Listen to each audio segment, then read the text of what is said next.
இந்தியாவிலேயே சமத்துவத்தை நிலைநாட்டிய ஒரு அரசை பற்றி தீய சக்தி என்று சொன்ன தீயவர்களுடைய செயலை பாருங்கள்.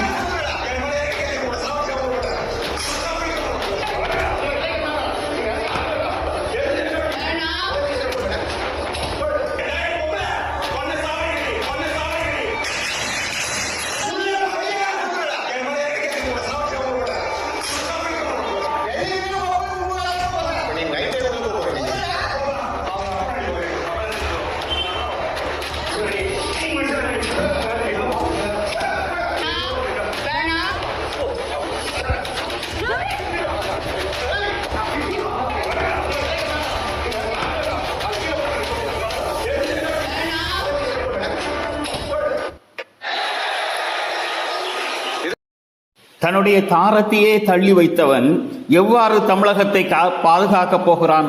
அவர்களுடைய தொண்டர்கள் எல்லாம் எவ்வாறு இருப்பார்கள்? தாய் குலத்தை இவர்கள் மதிப்பார்களா? ஒரு தாய் குலத்தை வீடு ஏறி தாக்கக்கூடிய ஒரு காட்சியினை பாருங்கள். அது யார் தெரியுமா?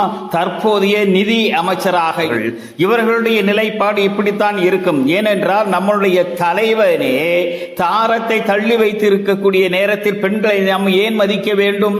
எனவேதான் வீடு ஏறி தாக்குகிறார், கொல்லுவேன் என்று சொல்லுகிறார், தந்தையை தாக்குவேன் என்று சொல்லுகிறார், வீட்டை உடைக்கிறார். இவர்கள்தான் தூய ஆட்சி தரப்போகிறார்களாம். தூயவர்களை பாருங்கள்.